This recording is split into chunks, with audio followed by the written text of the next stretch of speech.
welcome back to the Motherhood Collective Co. We're in our fun new room. I know, in a new room. We're all set up. My husband got this all ready for us. He's so sweet. He's the best.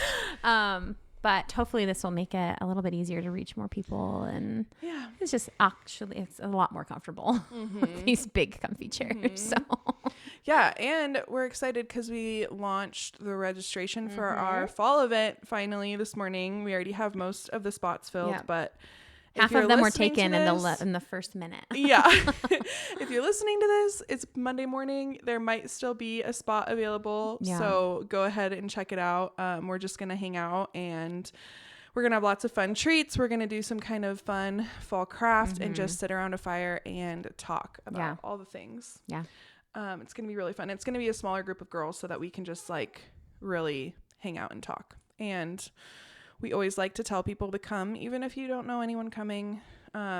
Our last event, I don't think anybody knew each other, and it was great. Yeah, it was absolutely and there great. was like 16 people, and everybody had a great time. Yeah, so. I feel like we are very inviting, like to people. No, I really do. I feel like when people come in, I mean, at least with our last event, the vibe was very much like open up right away. Yeah, you know what I mean? Like we guided conversation, and I feel like people got comfortable with each other really quickly. Because I know it was really cool. I feel like when people were doing intros, they just like dove right into it, which was kind of, it just like shows you there are people who are just like looking for a relationship and to like go deep. Yeah. So anyways, we would love to have you there. That's going to be a couple of Saturdays from now, actually. Yeah. September 30th, 6 to 10 p.m. The address is hidden right now. We will text you. Sorry, Lily just yawned. It was really cute. We will text you the address once you register. Yeah. Hi. Well, today we are opening up our postpartum series. Yes. And we're just going to start with like, what do you actually need those first few weeks postpartum? Yeah. Like, what are some things you can do to make life easier? What can you expect? Let's just say like the first week to 2 weeks. Yeah. You get home with your brand new baby. It's like all the things that I feel like are relevant to me right now and Amanda just went through. So we'll kind of just like try to tackle it together. I feel like maybe even like starting at, we've talked about hospital bags in the past, but maybe we could start off at like, okay, if we're not trying to pack like a suitcase or two, like what do we need going to the hospital? Let me tell you what I actually used going to the hospital. So I started out, if you might hear Lily in the background, I started out laboring very naturally. So I used my headphones because I was listening to my birth playlist. So you obviously need like a phone charger. I used a comb, the wide tooth comb for like pain control. I didn't use my TENS unit. I don't know why I didn't use my TENS unit. So I brought that, never used it. I brought oils, never used the oils. Brady kept asking me, do you want me? Oh, actually, no, I did. I got nauseous at some point in time. And use the peppermint oil and the lemongrass because my appetite went down, and lemongrass, for some reason, I wanted to eat that like my whole pregnancy. So lemongrass doesn't actually have that effect. It's just like that was the effect on me. So I used lemongrass oil, but I packed a bunch of snacks. I packed like grass-fed beef sticks and applesauce packs, and I was pounding those as much as I could between contractions and stuff. And I wasn't asking for permission for that, by the way. Like if any of you are about to go into labor, bring your freaking food. And when the nurse is gone, have your doula or your husband just like hand you the food. Like you can eat. You can. I promise it's going to be okay. Yeah. We were meeting with my doula yesterday and she was like all for eating throughout labor, which I thought was, it's just so different than my experience with Sunny, where you're like, you can't can I eat. Even have water? You need, especially if you're trying to have like a vaginal birth, it's a marathon and it can last days. Right. So like make sure you're fueling yourself. I think that's why I'm like having a hard time packing my bag, because I'm like, okay, I obviously want to be at home as long as possible. Ideally, I literally show up to the hospital and I'm like, the baby's like halfway out or something. Yeah. I don't know. That was what I wanted too. That's what I wanted.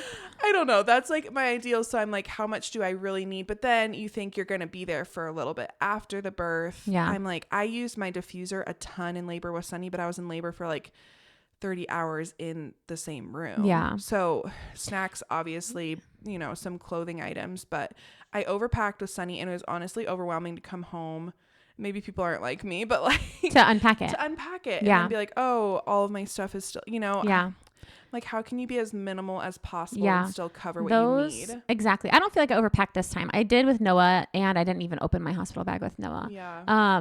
But so that's what I used while I was laboring. Yeah.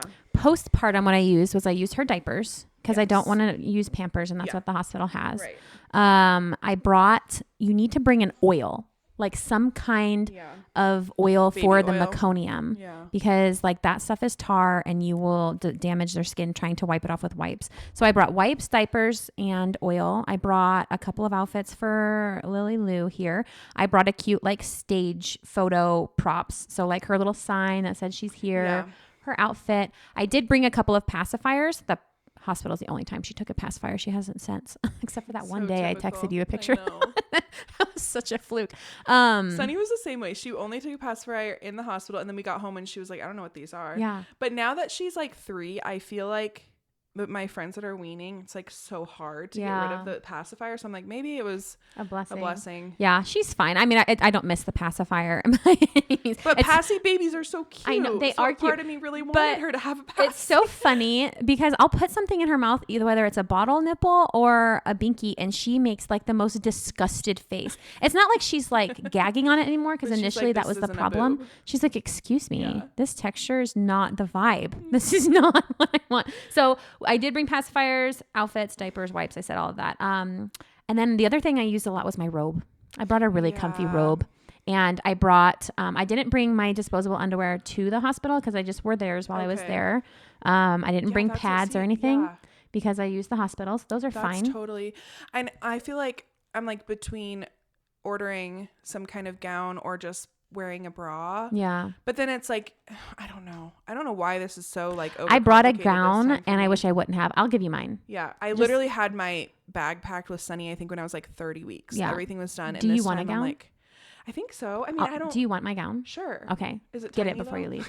No, did you see me pregnant? I am not a small pregnant woman. You were tiny. I feel like you were tiny. I'm not. I feel so huge. No, I'm just like, you're beautiful. Stop the language. So the other thing that I brought that I did use was my own nipple cream, because the nipple cream they give you at the hospital is lanolin. Is that how you say that? I have no idea. It's like the sheep oil, and that it comes from sheep, and they process it with alcohol, and it can be very damaging to the lining of your baby's stomach if used in excess. Oh. So I wouldn't recommend that. I use Earth Mama nipple butter. That's really all I used. Charger, headphones, gown, diapers, wipes, outfits for her, robe for me, a go home outfit, which make it comfy. Don't try to be looking like real cute coming out of the hospital. You can look cute. Like, I did shower there. Yeah. I don't think I did shower with Noah, but I was like so out of it. I had to have help and stuff. I showered my own free will. So I brought all my shower stuff. But honestly, that's about it. I didn't read a book. I'll probably bring like shower shoes, because I have literal such OCD I just bring my shoes I wear all the time anyways, because they're waterproof. Yeah. I wore them throughout the entire hospital, and I wore them in the shower. Yeah, that's a good idea. Shower shoes important, because those, even if it's a clean hospital, it's a hospital. It's a hospital. Yeah, and it's a shower that's not yours. Don't go barefoot in that place. So let's talk about bringing your baby home. So you're going to need, obviously, your car seat is installed. You come in. You're going to be waiting for a really long time if you're doing a hospital birth, because like checkout takes freaking forever. I know. Yeah. It was hours where they're like, okay, we're going to get you checked up. Get ready. We're like all packed and ready to go. And then we're like, okay, we're just still sitting here forever. But before you go on, do you know what one of my favorite things about giving birth in the hospital is? What? It's the food. Dude, they had this hospital, St. Joe's had such good food. And I was ordering, they did homemade pizzas on like homemade dough, and I ate like 2 of those a day. And you can, as the mom, just order food whenever you want, and they've got like a full restaurant menu. I ordered so much food. I do have like some nostalgia from like postpartum with Sunny. We were there for like a whole week, and I'm not normally like a Starbucks girl, but that was the only coffee that they had there. Yeah. And so Chase would go downstairs and get me a pumpkin spice latte every morning. And it was kind of like she was born like right at the beginning of like the season of fall. And I'm like, oh, that was kind of nice. But like, I don't remember the food. I don't feel like it was good. Oh, St. Joe's was good. I think that like we ordered DoorDash actually, like got sushi and stuff because I mean, I guess it depends on the hospital. Yeah. Oh, 100%. We got like a bundt cake because that's something that Skyridge does apparently. Yeah. That's one of the things they do right. That's fun. I like that. So bringing your baby home that first day when you get home, just take it so easy. Yeah. Take it so easy. You're going to have to introduce your pets to your baby, which is like a big deal. Mm-hmm. And I remember bringing Seamus or Noah home to meet Seamus, and Seamus like sniffed him and was fine. Honey latched on to my child. She and she was so sweet. She like crawled up to her, but then she goes crazy. Mm-hmm. So then Brady's having to like hold her back, but she absolutely loved her. So like introducing your pets is good. You can bring like if your dog is crazy like mine, we brought in her blanket first and let Honey smell the blanket so they weren't just like. Yeah, my dogs actually like had one of my dogs had some like aggression issues, which was really disconcerting. Like you just come home, you're so excited about your baby, and then every time that she would cry, I think like Benny is so just like emotionally in tune with everybody all the time, so he would kind of sense that like we were getting maybe stressed when Sunny would cry or something, and he would try to like growl and like pounce at her. Oh my gosh. And it was really scary because I had never seen that behavior from him prior to that. And we had to get him some like really intensive training, but I just remember crying, being like, I don't want to get rid of Benny. Like, and anyone who knows me knows Benny's like my soul dog. Like he's like just the best. And so I would have had such a hard time, but we just trained with him really well, worked on a ton of positive reinforcement, giving him space. And it ended up being okay, but it can be a transition for everybody. For dogs, and siblings. So another thing you can do with dogs, and I'll jump into siblings. Another thing you can do with dogs, like with Seamus, because he got really depressed after Noah, and he never really turned back into himself afterwards. He used to be like a really peppy, like wanted to play all the time dog. Now he's just like a chill, kind of lay down a lot dog, which is kind of sad. That is sad. It is. So something that I did for him was every time I would feed Noah, I had like a little bag of dog food or treats, and I would feed Seamus the treats every time I was feeding Noah. And then I just made sure I tried to spend some one-on-one time with him. Honey didn't care. She's like, this is great, another kid to play with. She was not depressed whatsoever. We have the same personality in our dogs. Like our oldest male and our youngest girl, and literally the difference between them is so comical to me. It is very funny. Siblings. So something we did, we had Noah buy Lily a present.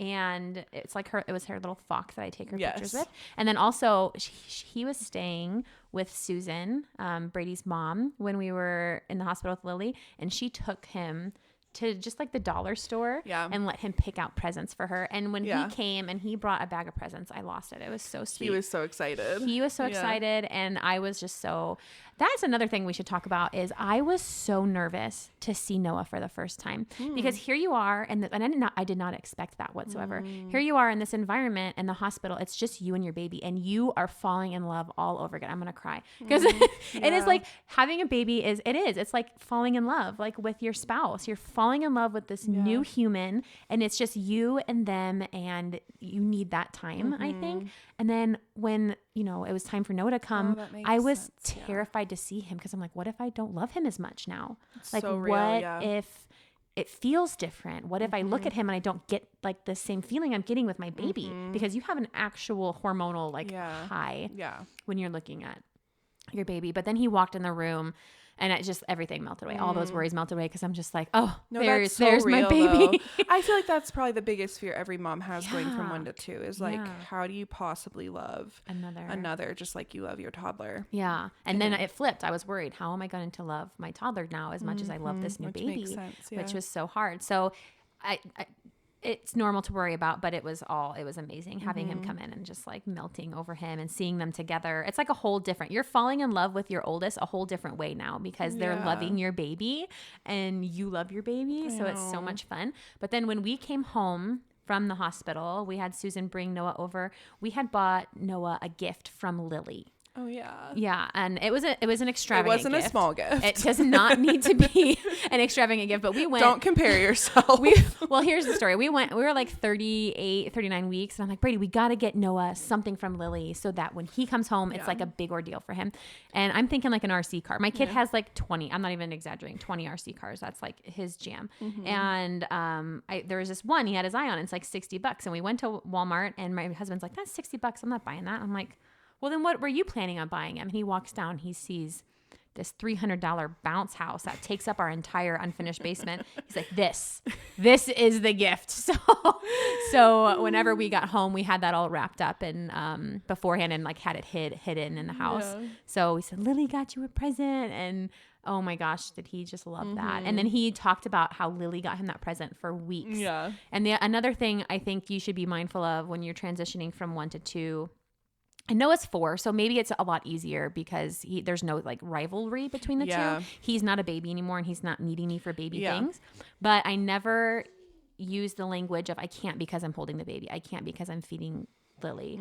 It was, my hands are busy right now. I would so love to do that. Give me 5 minutes. You know, give me 3 minutes. Whatever the timing is, I would love to do that. My hands are busy, but like give me some time. Yeah. And then I would get up and you have to stick to your word. Obviously, you can't just say I'll do it in 5 minutes and then half an hour goes by and then they're never going to trust you. I know, totally. But that was another thing that we did to like make that transition with Noah a little bit easier. But if it's like your first baby, and you're just coming home for the first day, either DoorDash food or pop up one of your freezer meals, or have like, if someone texts you and says like, hey, can I bring you a meal today? Just say yes. Yeah. And like you just sit in bed with your husband and your baby and just relax. I feel like that's something I also feel like is so special. Like your first, it's never going to be like that again. No, it's not. Just like cozying up in bed, having nothing else to tend to other than just you and your baby right next to you, and watching TV, watching movies, watching a football game. Yeah.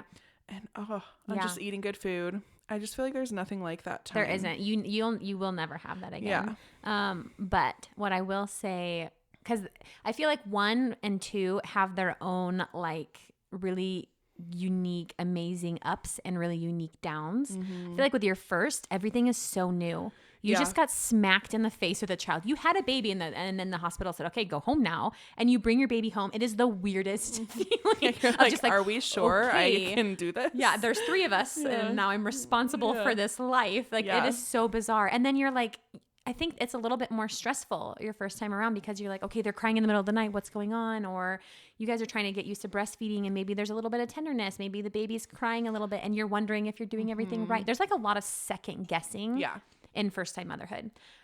So while you get all of that amazing alone time and you can literally just be in bed for weeks with your baby and it's so special, at least the second time around, you're just vibing. I brought that baby home and I'm just like, I'm a mom already. I'm just vibing with this. This is so much fun. Totally. Like I am not second guessing anything. Breastfeeding was a breeze. Sleep was a breeze. Like I had already established my type of motherhood as with a newborn. Decisions were already like made, whereas like the first time around, everything is a new decision. Where you're like, oh, I didn't think about this. Like no one told me about this. The decision making of parenthood is exhausting in and of itself, but getting used to the decision making in parenthood is really hard. So I just feel like you have a lot to look forward to, no matter what number kid this is.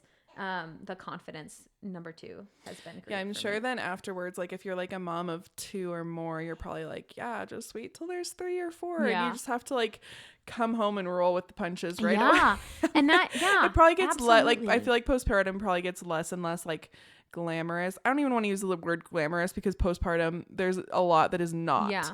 But I feel like it gets less and less like of this ease into life. Like the more kids you have, it has to be like well, because with your first, you're just like totally figuring out a new normal. With your second, third, fourth, fifth, whatever, you're bringing them into your normal. And I do feel like I hit like 8 weeks postpartum and I didn't feel postpartum anymore. Do you know what I mean? Like I felt like with Noah, I felt postpartum until he was like a year old. You know, like I was still getting used to everything because they change so fast. But like 8 weeks after I had Lily, I'm like, okay, I'm not postpartum anymore. I can do all the things that I normally do. And I felt very much like in a routine. Which I did not feel that way with Noah. But you do lose that just weeks and weeks and weeks of laying in bed. I still got that because Brady was off for 2 weeks.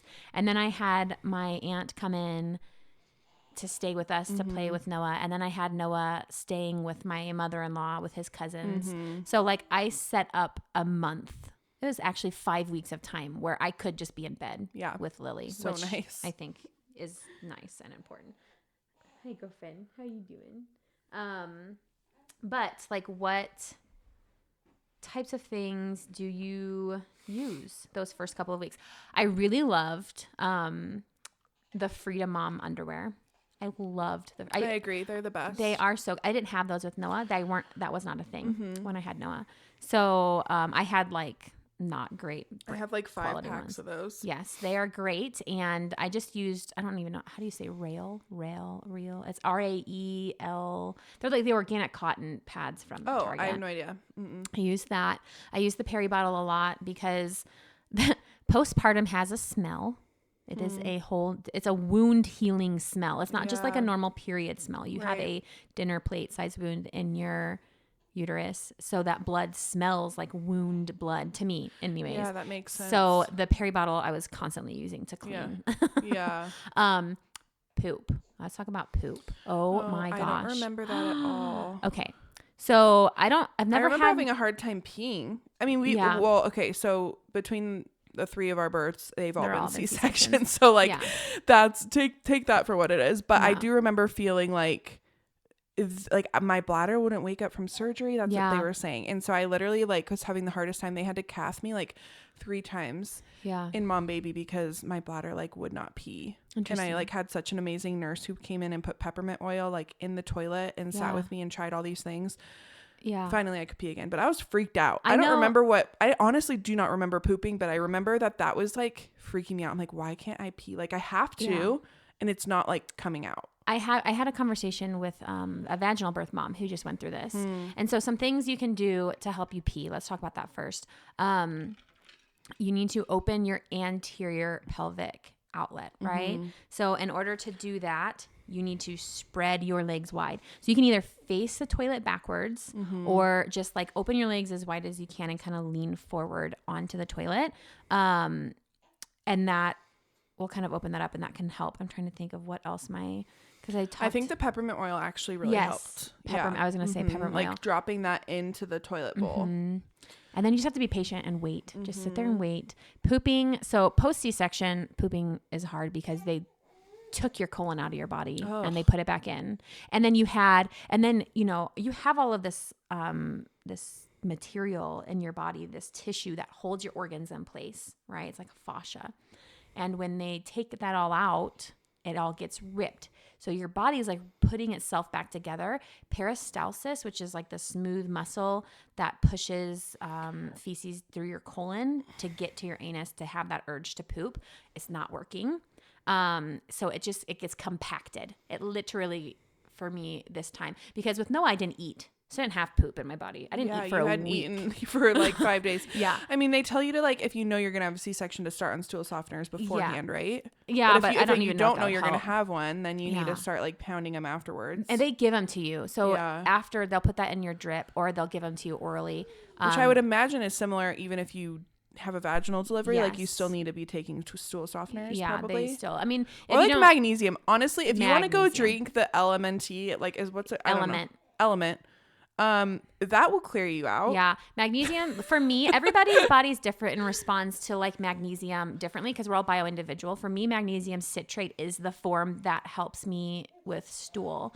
Is that what's in these? I'm trying to, I don't remember, but I take 500 milligrams. It's only 60 milligrams in there. So I notice it. 500 milligrams of some magnesium citrate will help. But, you could, if you're straining, if you're pushing, you could be getting anal fissures. So Lily making her little podcast commentary over there. Guys, she's literally an angel. I know, she's just laying on the floor. My sister keeps going around telling everyone, she's like, oh, I just hope my next baby is just like Lily. She's like, I just need that for myself. She's a very scary. She had such a difficult like first time with like her newborn, and so it's like seeing a content baby is like foreign to her. She's like, what do you mean they just like are existing and content with that? Sunny was the same way, so I'm like, just how do you like I'm praying, I'm just praying we have another like chunky content baby that Noah like was this way too. I think the biggest difference between boys and girls in general is girls experience the world visually as children. Most of them, not all of them, but the majority of boys experience the world physically. So Noah definitely wanted to be interacted with more. Like he wanted to play and he wanted to touch and he, you know, he's just so giggly and joyful and happy. So, but he was still very content. Right. It's just funny because even as a baby and then even as a toddler, you can put Sunny in a different room than where you are. And she will like not need you for hours. Like she'll just be. That's gonna be so great for you postpartum, honestly. I know, but I also feel like it kind of makes me feel guilty sometimes because I'm like, she'll literally come in. Like when I was super sick at the beginning of this pregnancy, she would go in her playroom for literally hours, and I would close the top baby gate so she couldn't go down the stairs. So it's just like our bedroom, her bedroom, and the playroom. Like our upstairs is very small. And so I could generally always like hear her. Everything's anchored to the wall. It's all baby proofed, but I would feel bad because I'd be like dozing off and she'd come in and be like, Mom, I'm playing with blah, blah. And I'm like, good job, baby. Oh my gosh. Last week, Noah, I went to lay down with Lily in bed and to put her down for a nap. And I fell asleep. I was so tired. I fell asleep. I woke up and I was like an hour and a half later. And you know that like panic, like, oh my gosh, where are my kids? What did I do? So like I went in, Noah's just playing in his room. I said, hey buddy, oh my God, I'm so sorry I fell asleep. He goes, it's okay. You look tired. So I just let you sleep. You are so freaking sweet. I know. Like, did I tell you about that time that like I was gonna go get boba with my sister, and then I was like, never mind, I'm too tired, I don't want to go. And I sent her that text, and I don't remember anything after that. I like must have fallen asleep. I fell asleep in Sunny's bed, and I woke up to somebody opening the front door. And I'm like, oh my gosh, what is going on? And Amanda had bought me boba, came over, brought it upstairs. And Sunny had put every single blanket that she owns on top of me as I was asleep. And she was just silently playing in the next room. She's such a sweet girl. I'm like, you just let me sleep. And I looked at the time that I sent that text to my sister. The time that Amanda came over, it was like almost an hour of just like, I was asleep and Sunny was playing. And I'm like, oh my gosh. Yeah. But angels. Yes. So postpartum poop. Yeah.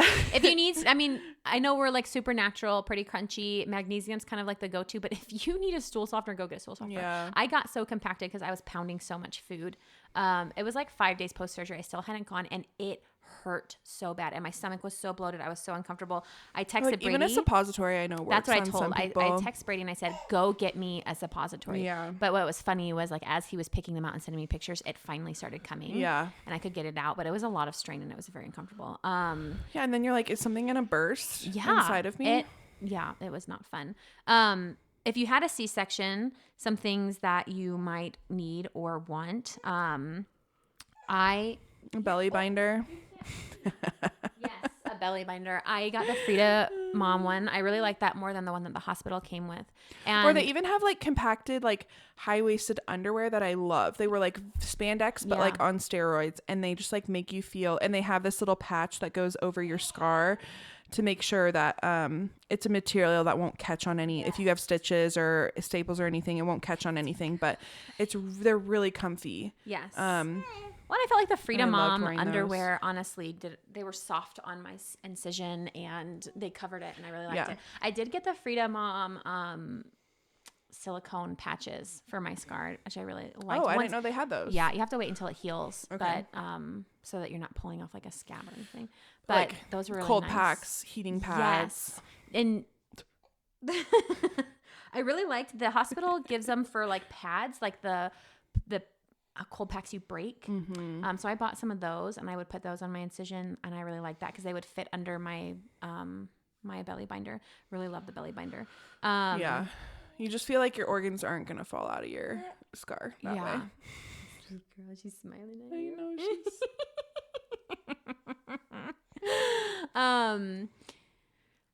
Vaginal birth, you're gonna need, and vaginal birth or C-section, you're gonna need some like overnight pads. Yeah. But then also have like some regular absorbency because you only bleed heavy for the first few days. At least I did, and then it was more spotting.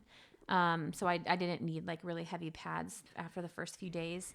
And then Frida Frida Baby, I guess I call it Frida Mom, but they sell like a whole postpartum kit that comes with those breakable pads, the witch hazel like wipes that go over them, and then like the perineal spray. I just think those are so great. Just go pick one of those up. Yeah. They're so great.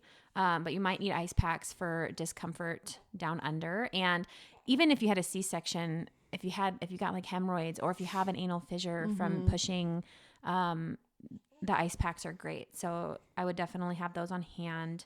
My bathroom, it's like a war zone. Like, you know, because we have like the little water closet in our bathroom. Yeah. And it was just covered with stuff that I needed, like wipes and the peri bottle and the different types of ice packs and pads and and all of the things.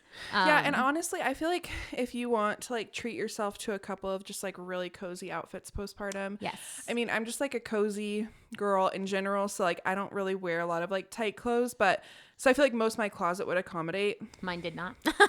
Yeah. But if you're somebody that like loves to wear tight clothing and you just really want some like bigger, comfier like robes or just giant like t-shirt dresses, like whatever you feel like would be, you know, that you can just lounge in and not feel like you're trying to like force yourself back into any sort of pre-pregnancy clothes. I don't know. Just like treat yourself to some nice slippers, some cozy outfits.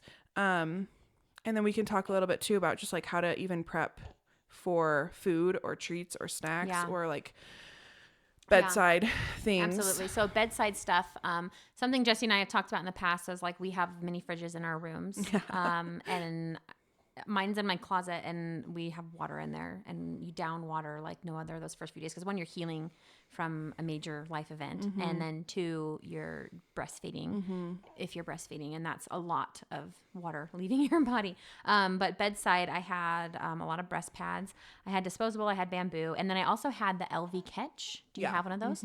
I thought those were great because I felt like with breast pads in the beginning, they would fold my nipples, and then I would get clogged ducts because they couldn't release while I was sleeping. The LV Catch, I put in my nursing bras, and they would fill up at night. And I would put, I had the Medela, I don't know what they're called. They're kind of like the LV Catch, but it's just for, they've got like air pockets, and it's just for sleeping, so that if you have like tender nipples, but they came with these like foam pads in them that I would put in my LV Catch because it would soak up all the milk that was dripping, and then I wouldn't leak. But those are great because it allows your body to express milk, and you stay dry. Yeah. You stay dry. Because after a few weeks, you don't like just leak at night. Your boobs don't just leak. You know, you have a letdown. They do. Yeah. So you won't just be wet and soggy forever. Just so you know, if you're there in that spot right now, it takes a little longer for your body to figure out your first time, but your second time it happens really quickly. So breast pads, a lot of burp rags. I had water, a snack or two, like in my drawer. I had easy snacks that I didn't have to get out of bed for. Yeah. So like the beef sticks, Epic bars, RX bars. I really like those.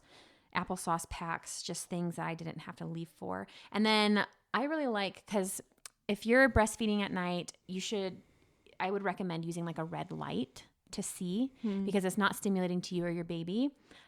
So we have a hatch in our room on my nightstand because we co-sleep, and it was just set to a red light, and I set it brighter those first few nights because I feel like when you're getting this is a new baby, whether you co-slept with your first baby or not, and they have different personalities, different sleep patterns. So getting used to co-sleeping with her, I liked to see her. Yeah. And so when I opened my eyes, I liked that red light kind of being on, and I could see her. Yeah. And so that was nice to have bedside. I'm trying to think of anything else. Oh, it is really nice to put a towel underneath your sheets. Yeah. So that you are not having to continuously wash your mattress protector. Have a mattress protector. Even in your last few weeks of pregnancy, your water could break at any time, but have a mattress protector. I like to put a towel underneath the sheet. So that way when I'm changing the sheets, I just change a towel and don't have to worry about the mattress protector. Night sweats are super common. I didn't have them a lot this time around, which I thought was weird. With Noah, it was insane. Yeah. So I had like a little fan, the same fan I brought to the hospital in case I needed that. I didn't really use them too much this time around. Other than that, bedside stuff, what did you have? So we talked about what you can have in your bathroom for those first week or two. What you can have bedside. Your room and your bathroom are kind of like where you live, so it's gonna be messy. Just like prepare for that. Have a trash can. Yeah, you know, a trash can would be good. I think that's really it for the bedroom. Now, make sure you're still supplementing postpartum. I think that's really important. And I'm not going to sit here and say this is what you should take because everybody is so different. For me, I still was taking a really good quality DHA. I was still taking my prenatal. I incorporated Lifeblood by Heart and Soil for blood loss. I incorporated a high dose vitamin D. And what else did I incorporate? Oh, and I incorporated Claire Labs has a mother infant for breastfeeding moms probiotic because I had antibiotics with my C-section and because I had the infection. So I was taking probiotics for that. So that's what I was doing. And then, but I honestly focus more on food instead of supplements. Supplements are literally, that's what they are. They're supplementation. So I feel like I get most of my nutrients for food. The supplements are just there to pick up where I'm lacking, if I'm lacking. So make sure you're taking some supplements, drinking lots of water, eating lots of food. Don't stress so much about what you're eating because you think it's affecting your baby. That is so overplayed. The food you eat, while I'm sure it does have some kind of effect on your breast milk, it is not as much as what we've been led to believe. Yeah. So eat what you can, what you want. Your baby is okay. Yeah. Your baby really is I know. okay. People I feel like have really... they get the advice to like cut out entire Dairy food groups and stuff, yeah, which is hard because it's like I don't know the evidence behind that at all. I don't pretend to, but it feels like your body will help regulate your baby. If you're going to avoid anything, avoid things that are inflammatory to your body, because when your body is inflamed, the quality of your life is different. So like processed sugars and you know, unhealthy fats like vegetable oil, canola oil, throw those away. Buy some ghee, buy some avocado oil, buy some olive oil. But those first few days back, like really focus. And if you're talking about like Chinese medicine, like traditional Chinese medicine, you want to eat hot things because heat adds energy to the body and it helps you heal faster. So eating like soups and just like warm prepared meals, casseroles, things like that. Yeah, the book The First 40 Days has a lot of information on that, which is really cool. Yeah. And I feel like something we were just talking about is like going to Costco. I mean, with Sunny, I had like a really awesome meal train, but we were also like super, super involved in a church at that point, and we're not really right now. So we're like, I don't know if we'll have a meal train this time. We're trying to like prepare a little bit more ahead of time. And I had seen this video about going to Costco and just getting a bunch of those meals. We have like a deep freezer in our garage because our dog's food is all like needs to stay frozen. It sounds so ridiculous. We bought a freezer for our dog's food, but it was taking up our whole freezer. So we have the space to like do that. And so I think we might do that because I think there's like a lot of pressure to like prepare all these meals ahead of time and cook. And I like follow this mom on Instagram who's like, I think about the same gestation as me. And she has like 40 meals prepared in her fridge or her freezer. And I'm like, oh my gosh, like breakfast, lunches, she has everything labeled. And I found myself just being like, oh my gosh, I haven't even had time to like go get a pedicure. I don't remember the last time I was able to even make my own breakfast. So Costco has like a lot of really good quality stuff. Honestly, they have, just so you know, beef and short rib lasagna. Oh, wow. And it's all grass-fed beef. Yeah. It is all real cheese. Yeah. It's I feel like just like stocking up on stuff like that, just so you feel, you know, nobody has to like step up and cook, and you're not really reliant on a meal train if that's not like going to be something that's available. To me, if you do want to have some frozen meals and you're like, but I don't have time to just sit here and cook, something that I did, and I only did 2 of these meals. I didn't do a lot, but when I was cooking dinner, if it was like a soup or something that would freeze well, I would just take half of it and I would put it in the freezer. I would just make it super simple. I did not go out of my way to make meals, but we had a bunch of like stuff like that in the freezer as well, just to have on hand so we could throw something in. Right. I didn't cook for like over 5 weeks, maybe 6 weeks, which was nice. Honestly, get like a Dash Pass if you don't have one already. Like on DoorDash, you can pay, I think it's like $5 or $10 a month. We've had one for as long as I can really remember, but like it's really hard to not justify ordering DoorDash when it's you're not paying like literally any extra fees if you have the Dash Pass. So you go to like order and you just have to tip the driver on top of like the exact cost of your food. That's awesome. So anyways, that's like a really good option, or like a good option to gift a new mom would be some kind of like DoorDash gift card, or if you know that they like a specific restaurant. I just think things like Uber Eats and DoorDash are really awesome because they don't have to leave their house. And like their husband doesn't have to leave the house. They can just like get food delivered. So have some ideas of how you're going to eat. Don't just leave it until you're postpartum and then that's pressure. Yeah. Think about it. Have some ideas. Plan it out a little bit. I'm trying to think. We talked about food, supplements, what to have in your bathroom, what to have in your bedroom for those first maybe even weeks. Like what to set up as far as like self-care goes postpartum, because I feel like with Sunny, I really didn't think much about myself at all. And I think that was a problem because I had a really good postpartum with her, but I feel like mentally looking back, like some things could have gone better if I had prepared ahead of time. And this time I am going to have like postpartum massages and I have like this lady who does my abdominal massages and she does belly binding afterwards, like does this like belly wrap on you. Chiropractic care for sure. And like certain like herbal baths and just like trying to make sure that you're actually taking care of yourself and prioritizing that. If you like have a therapist you love, maybe like have a session set up that you can count on to like process your birth, or that if that's your doula or your friend or somebody that like can come over and just process that with you. Yes, I did that. That was very helpful. Yeah. So I think just like having those things, ways to like clear your head, take care of your body, and kind of like spoil yourself a little bit after that. Have something maybe to look forward to. And if this is your first kid and you don't have any of that set up and you're listening to this and you're freaking out, just take a shower.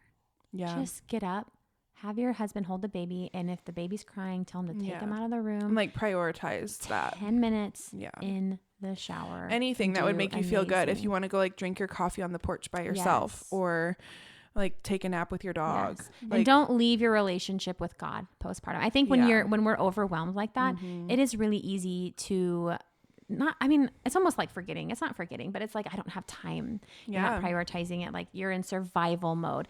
Even if you're in survival mode, like take time to be with God. Even if it's just like turning on Christian music instead of watching your show for 20 minutes and just like sitting there, feed your baby and absorb the message. Like make sure you're feeding your spirit. Because if you don't feed your spirit, I mean, that's where depression creeps in and anxiety and fear. So you have to feed your spirit postpartum. And honestly, I feel like just give yourself the permission to like not have to keep up with all of your friends and all of your family members and like give yourself permission and not have to text people back. Even, I know. I feel like I generally give myself that permission. You do. I generally err on the side of like, oh, people understand like my phone is not going to be my priority, especially if I'm with somebody. Yeah. But then if I'm trying to do anything like with Sunny, like I often leave my phone in another room than where I'm at. That makes some people mad. And then I feel like my real people are like, that's just how she is. And it's whatever. And I just feel like postpartum, it's really essential because you're gonna have so many people texting you, congrats. How'd your birth go? How's the baby? Can we come over? And maybe just like divert to your husband to be like, can you just like maybe, I don't know, maybe you don't get overwhelmed by your phone, and this is irrelevant to some people, but I get really overwhelmed knowing I don't like overwhelm. I just ignore it. I had Lauren texted me after, and I never thanked her for this. I'm gonna have to when we meet up. She texted me and she said, before she said anything, she says, please don't text back. She just wanted to tell me congratulations. She saw we had the baby, like she's beautiful, like, but just please don't text back. Which I thought was so sweet because like she wasn't asking for recognition. And I just think that's great. I have a hard time with like thank you cards. So if you did something sweet for me before I had my baby, I wrote you this amazing thank you card. If you did it for me after, like I thought of you so much. You probably made me cry. Like when you dropped off that stuff before we got home. Yeah. Oh, honey. Breathing is hard sometimes. But like thank you cards are for some reason they're like a mental burden for me. So like just give yourself permission to just send a text. Thank you. Or if you're like, okay, maybe like in a few months I'll have more of a capacity and just be able to like just tell yourself that you're like, these people will know that they did something nice for me, and like I can't do it all right now, and just let it go. The biggest difference between postpartum 1, she's fake coughing because she thinks it's funny, between postpartum 1 and postpartum 2 was just saying yes. you know, postpartum me, our postpartum one me would have never in a million years let you pregnant and your toddler come to my house, not even come in and walk my freaking dog. But you know what? You texted me and said, hey, can I come walk your dogs? Yeah. And I told myself if it was something I was comfortable with, I was not going to say no. Yeah. We had like an abundance of people. Can I bring you a meal? Yeah. Yes. Can I walk your dog? Yeah. Yes. Like, absolutely. Can I had a friend come text me, can I just grab Noah and walk him to the park behind your house for 2 hours? Yes. Like if people are asking, they want to. Like people aren't going to offer something just to be like, oh, I just like, I feel like I need to offer something. It's like, no, people are doing that because they want to. So like, just take them at their word. Yeah. Try not to read it. Like just, and it's hard when you're like a hyper independent woman. I feel like both of us kind of lean more towards being independent. It's kind of like, it's hard to let somebody take over anything. But it's just like, they feel good about helping you, and then you actually do get some kind of a break, and that's nice. Yeah, and it makes your bond closer, especially if it's somebody that you love. Like it makes your bond closer. Yeah. And also like don't be afraid to set boundaries. So Brady's family, very social humans, and after those moms have babies on their side, what I've noticed is they're very social. They want people at their house. Yeah. So Lily was 3 weeks post. Oh, she was almost a month because it was 4th of July weekend. Brady's like whole family from Utah was in town. And his mom wanted to bring people over to show them our new house because she's a proud mom. And I love Susan. She's a proud mom. She wants to show off her grandbaby. She wants to show off her son's new house. And I wanted her to do that. Yeah. But I had to tell her like, hey, we can do that because I want you guys to see the house and I want you guys to see the baby, but like 3 people at a time. Yeah. And they made it work. Yeah. And when you set those boundaries, like people should not be getting sassy with you. I think it is really hard. Like when you go into like, if you're like an only child, this is probably like the best thing ever for you because it's just like whatever you say goes as far as like what happens with your kids. But if you have like a lot of siblings, or if your husband has a lot of siblings and like everybody's in the stage of having babies and everybody has different boundaries and different things that they're okay with, it can be really hard not to like kind of convince yourself that what you're comfortable with isn't okay because it's not the same as what someone else is comfortable with. Yeah. But I did not do that well with Sunny. Like I let people do things I wasn't comfortable with, and I had people holding her way too early. She would cry and I wouldn't ask for her back. Like I would literally pass her off to someone and go up into my room and cry because I didn't want to pass her off, but I felt like I needed to. And I just think that like, it's okay if you don't want people holding your baby or kissing your baby, or if you don't want whatever that is, like, but yeah, I feel like maybe communicate it ahead of time, or like the best that you feel comfortable with, have your husband do that. I don't know. And if there's something on your heart, like you have anxiety about something, listen to it. Mothers have intuition. It is God-given to us. Like he gave us that, and it is like a superpower. Right. I freaking love it. So like I have a lot of anxiety about people wearing perfume around my little tiny baby. You know what I mean? Like unless I know it's like a very natural scent or you know what I mean? Like I have a lot of anxiety about that. So I don't have any shame in texting someone I know that wears it and say like, hey, please don't. So we talked about boundaries. So yes, if it's on your heart, like don't feel bad about texting someone to say like, hey, would you mind not wearing perfume today? Yeah. If it hurts her feelings, it hurts her feelings. I think it does more damage to the relationship to try to like tiptoe, suppress, and then you build resentment. And honestly, if you texted me and said, hey, Amanda, like I don't want you to wear perfume to my house because you're going to hold my baby or because you're going to be around my baby, I'd be like, sure. Whatever I can do. Have you seen those? Have you seen those memes that are like, I don't know what's up with the boomer generation, like kind of pushing the boundaries on everything. Like I feel like if my friend said, hey, I need you to wear a hazmat suit when you come over to like meet my baby, then I'd wear the freaking hazmat suit. I just think that's so true. It's like people really, I think boomers are uncomfortable with it themselves because they weren't allowed to do it. Right. So when you set a boundary, you are poking at a wound that said, wow, when I was feeling that way when I was pregnant and I had to just swallow my opinions because I lived in a much different world, like this is opening that up. Or it's like you don't really deserve that kind of permission with yourself because like I didn't get that. So who are you to But by you doing that, I think you pointed out that they could have done it. Yeah. And that probably hurts a little bit. Right. Or people take it personally where it's like, okay, no, it's not about you. Like if someone's trying to tell you like they're not comfortable with you coming over yet, or they don't want you to hold their baby yet, or whatever, it's not about you. No, it's not. It never is. It's like just something they decided for themselves that they're comfortable with. And I feel like if we could all just like understand that, I think there would be a lot less pushback. But don't like listen to us and think like, oh my gosh, I have to set all these boundaries, because there are some moms you agree? There are some moms who want to be social. Yeah. And they're like, come hold my baby. Come hold my baby. Come hang out and talk. There are people that I was like that with. Like when you came over, we sat for a couple of minutes and then I was like, do you want to hold her? Yeah. Which I didn't do that with everybody. Right. But I love you. Like, and we have a good relationship and I know, you know what I mean? So like, don't put a blanket statement on yourself and like make it stressful. Just do what you're comfortable with. Feeling in the moment. Yeah.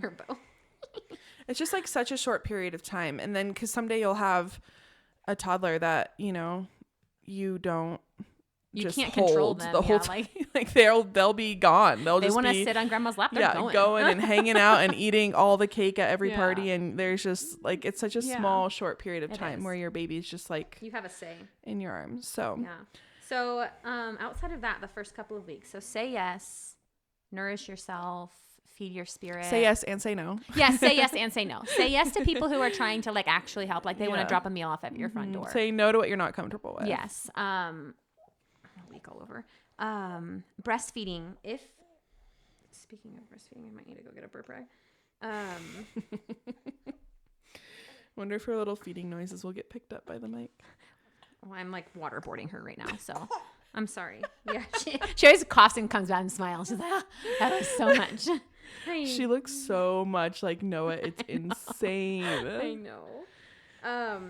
So something that might surprise a lot of first-time moms is sometimes breastfeeding does not just come naturally. Yeah. Sometimes your baby and you have to just figure it out.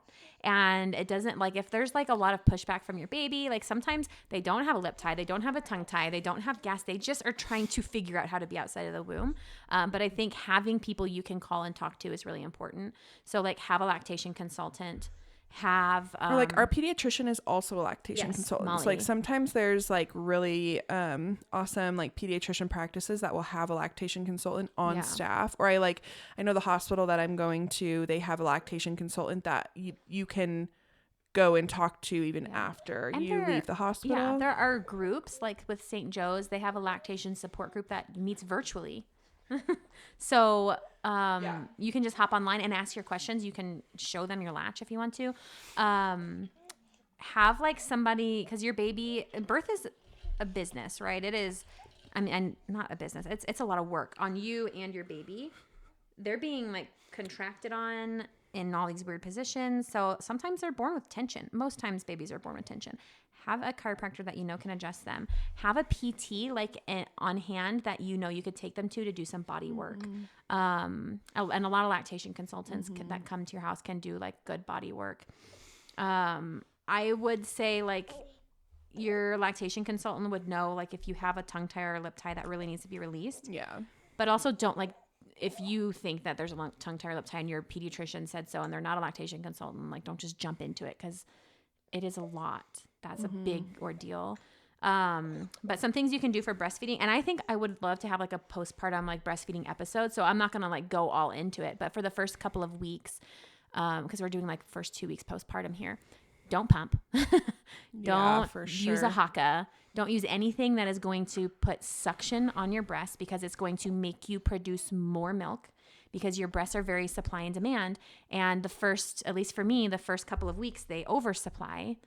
So if I put more demand on them, they're going to continue to supply. So I did a lot of, I feel like a lot of hospitals will like pressure you to pump in the hospital. And because I think they see moms who maybe have a hard time with supply. This is not who we're talking to. Yeah. But like if you do have engorgement, which I have with both my kids, and I worked with a lactation consultant with it this time, and the first thing she told me was no suction. The LV catch helped a lot. Hand expressing, like if I was so uncomfortable that I needed to get some out, I would just hand express a little bit into the sink, or if you're keeping your milk, whatever you need in the shower. Yes. The comb, like if you have a wide tooth comb and you rub it on some soap and just do some soft massage. The other thing you can do, I had to do block feeding with her. Have you heard of that? No. So for like 3 hours, I would only feed on one breast. The other breast would get super engorged. But what that was telling my breast that I wasn't using was like, hey, we're producing too much. We need to slow down. We need to back up a little bit. And after a couple of days of block feeding, the engorgement got a lot better. Cabbage leaves. Cabbage leaves will slow down your production. So like if you just need a reset, like wear some cabbage leaves, some cold cabbage leaves. You do like score the inside of them, like with a fork or whatever, to kind of like help the juices. I don't know, just help it all actually work. I don't know what I'm trying to say there. Ice packs are your best friend. Ice packs are your absolute best friend if you're engorged. So I have like those, I think it's Lanaso. They have like ice packs. They're like boob ice packs. And they come with their own little like soft cover. I would sleep with those in my bra. So if you are engorged. And then sunflower lecithin, a lot of people take, which that first, I don't know the reason why, but it can increase your chances of postpartum depression. Did you know that? My lactation consultant told me that. So she recommended I eat Brazil nuts. Like 2-3 Brazil nuts a day. And I did not have a single clogged duct with her. That makes sense. They're really high in selenium. Yeah. So Brazil nuts could be good to have on hand for those first couple of weeks. So engorgement is totally normal. Your body's got to figure it out. And with each baby, you produce more milk. And my milk came in the hospital with her. I was amazed. She was cluster feeding right out of the womb. Yeah. So my first letdown was in the hospital. And it took like 3 days with Noah, which is super typical. Mine was 5 with Cindy. Yeah. But your baby, don't worry about that. Like your baby's getting everything. Will you stop looking at me and just eat? Just eat your food. Colostrum gives them everything they need. And their tummies are so small. So don't stress out about your milk coming in. Yes. What else? We're at like an hour now. Okay. Yeah. I think, those first 2 weeks, just, we've covered a lot. Your baby's going to have, dark poop until your milk comes in. And then they're going to have yellow seedy poop. It can get green and mucousy, and that's totally fine. Yeah. Your baby's cord, don't pull on it. It'll fall off in the first. It took Noah almost a month. He was so chunky that his belly just, hers fell off within 2 weeks. It was still kind of gooey in the middle, so we didn't bathe her until that was all healed. Your baby's going to have some baby zits because their skin is trying to get used to being in air. That's totally normal. You can use like a really good quality lotion on them, but they're just fine. And when you give your baby their first bath, they're going to lose a lot of hair. That's like a total normal thing. Noah looked like an old man. He had such long hair when he was born, and then he lost all of it on the top of his head. Anything else? Like, what should you expect those first 2 weeks home? I don't know. I just think like, just err on the side of just giving yourself a lot of grace. You're figuring out a lot of things. So if this is like just a lot of information, it's like, hopefully you don't need it. But if you do, at least you know where to go. Cause I think sometimes people just get really overwhelmed with like all of the different things, and you don't know where to get like solid advice from. And I feel like most of the time things are just normal, and it's just a baby and a mom trying to figure things out. But Keep it away. She's just sticking. She's like, and it's just an adjustment, and you'll start feeling like yourself again. To ask questions too. Ask us. Like, get us. Seriously, we answer a lot of DMs on our page, and I feel like people are always amazed. Like, oh my gosh, thank you. Like, I really wasn't expecting you to actually take the time to do that, but we do. So like, if you don't have anyone to talk to, and like you're asking if something's normal, just message us. Yeah, we can help you out to the best of our ability, or point you in the direction of somebody who can. But enjoy your first 2 weeks postpartum. That it all changes so fast. Once you hit a month, you'll start to kind of dip into a new normal. So that first month as a first time mom is a lot, but it gets easier. Yeah, it does. It does. Do you want to say anything? Do you want to tell them something? Oh, a burp. Oh, I don't ghost. know. She's looking at maybe, That's a very fun cup. I love that. All right, you guys. Well, did we miss anything? I don't think so. I mean, I'm sure we did, but as always, just message us if you have questions, and we will see you again next week. And go sign up for our event if there is still spots. We would love to see you there. Absolutely. We'll see you next time.